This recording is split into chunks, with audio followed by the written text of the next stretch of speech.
This episode is brought to you by the Regional Air Quality Council. Because it's time to go green and set the summer trend. Get yourself a 30% point-of-sale discount on new electric lawn and garden equipment statewide in Colorado at participating retailers. That's 30% off electric lawnmowers, leaf blowers, and string trimmers. Actually used this recently. My husband was like, how do we get that discount? And I was like, I think you just have to find a retailer. And he was like, okay. And then we did it. Learn more ways to help improve air quality along the Front Range at simplestepsbetterair.org. That's simplestepsbetterair.org. Today on CityCast Denver. The Cherry Creek School District includes 67 schools across southeast Metro Denver. They are consistently ranked among the best schools in the area, serving more than 55,000 kids. But according to a new investigation by reporter David Magoya at the Denver Gazette, that reputation has apparently been hiding a culture of gender and racial discrimination at the administrative level. Today is Tuesday, March 1st, 2022. I'm Bree Davies, and this is CityCast Denver.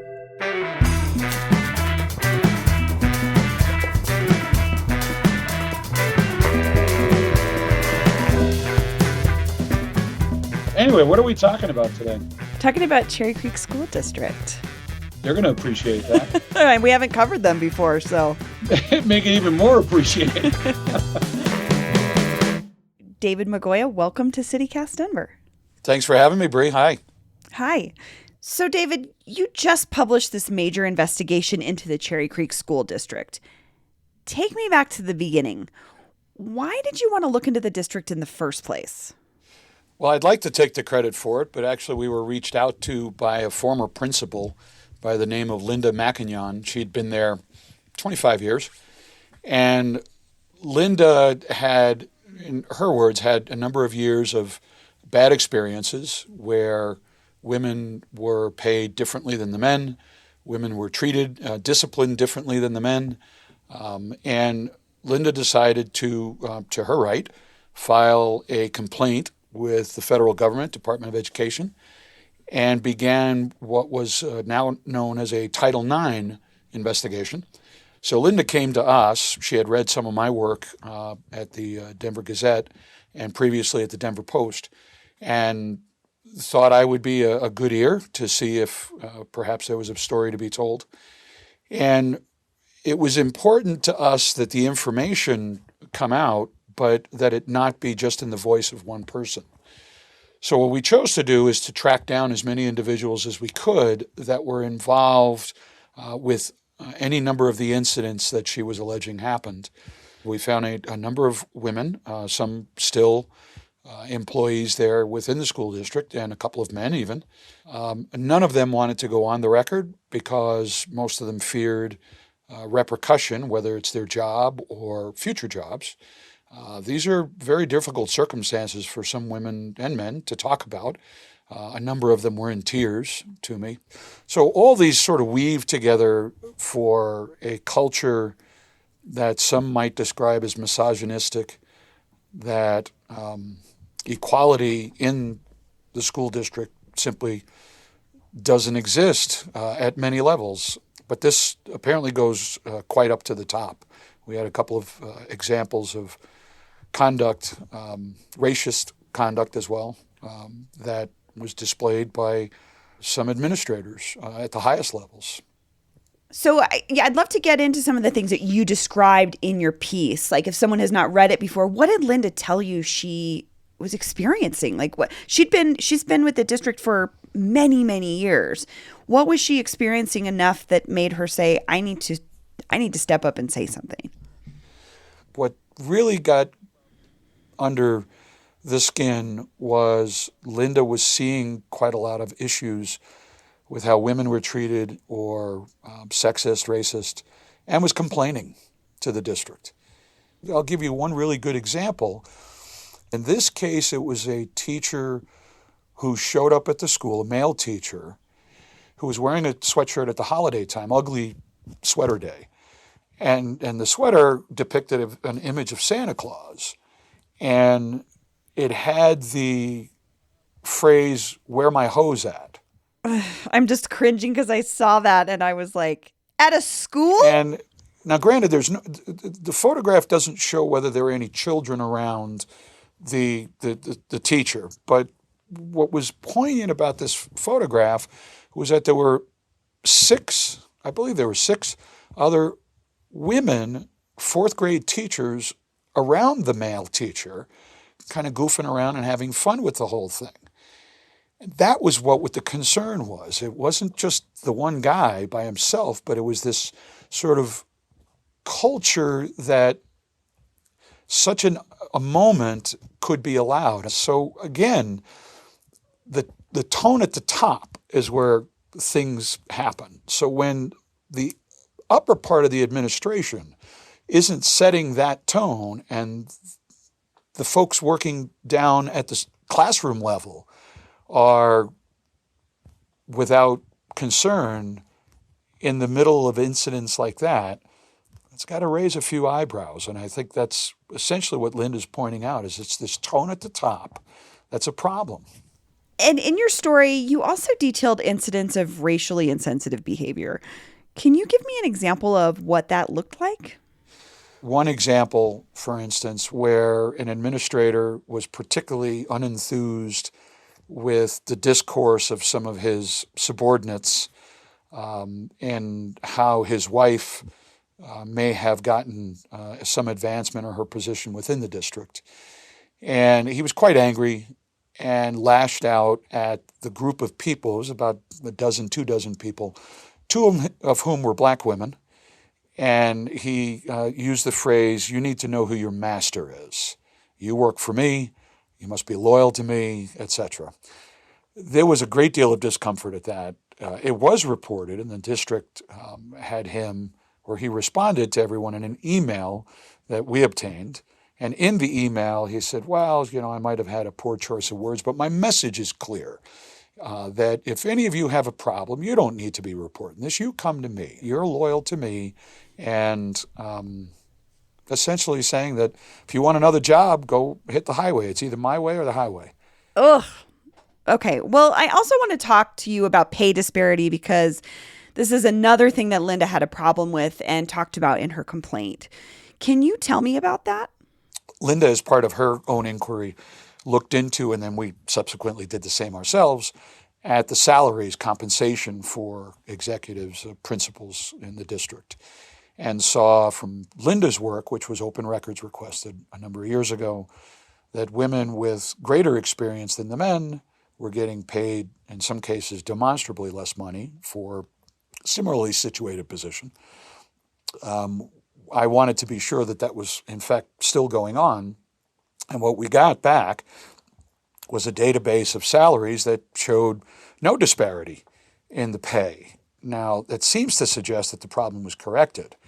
But when we dug a little bit deeper and you start comparing the level of experience each of these administrators were said to have at this point in time today, and compare it with 2 years ago when Linda got her original document, we started seeing that men were given increases in experience inexplicably, and women not quite so much. So even though they were getting paid the same, the men, in some cases, are getting paid at a level they don't yet deserve.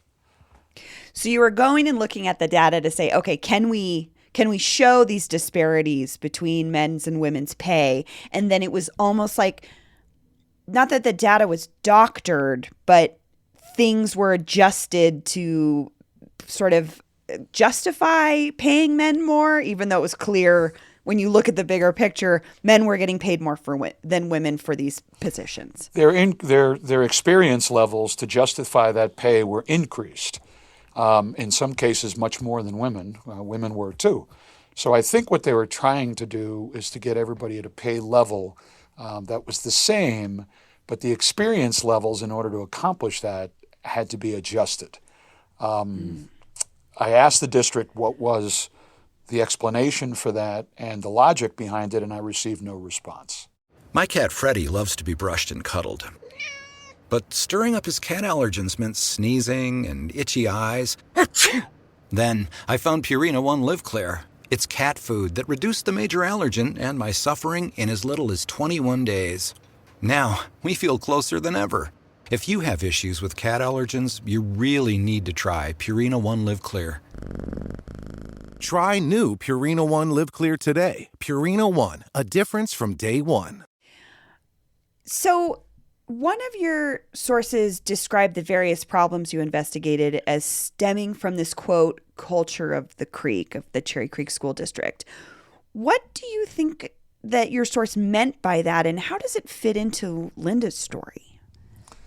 I took it to mean that the creek is a very proud, exteriorly proud organization that carries a certain air of quality about it, a certain reputation. But the internal culture is one of not rocking the boat, rustling feathers, anything that might demonstrably change that perception. And it seems that this culture has been an issue for a while. It wasn't just something new. Why do you think that it's sort of been allowed to persist within these sort of inner workings of the administration of the district? You know, that's a good question considering we're in 2022. How does it happen in this particular district? Now, mind you, the district is very clear to say this isn't happening. We don't have a problem. Ms. McAnyon is wrong. And when I asked them to be quite specific about what they thought she was wrong about, their response is we're not going to litigate this in the media. Dealing with these types of issues takes a much stronger bloodletting, I suppose. I don't know where things are headed. The school board has not yet publicly spoken on the matter. I'm hearing that there is some discourse inside, but to what extent that'll become public, I don't know. The Title IX complaint is not a lawsuit, so there's not quite the same issues of litigation involved where public bodies, governments, and a school district is very much a government, don't want to talk about it for liability concerns. But that's not to say a lawsuit won't happen, whether it's by Linda or anybody else. That may reflect a lot of this stuff. So, David, whatever happened to Linda McAnyon? She's still at home with her husband, as far as I know, and her kids. She's not working. But, you know, I think after 25 years, she's looking at other opportunities. What those are, I couldn't tell you. But, sure. You know, she's pursuing this because she really believes in it. I know she's expanding her reach by now talking to many other people who have come forward to her because of the story. But again, what I thought was important about this story was to show that even the most highly respected places can have issues of concern. That was what was critical. And that this type of information rarely hits the public. You don't find out about it.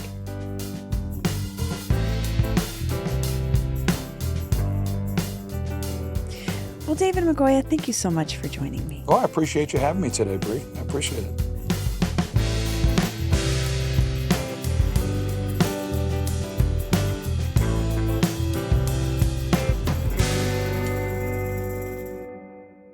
And here's what else is happening in Denver today.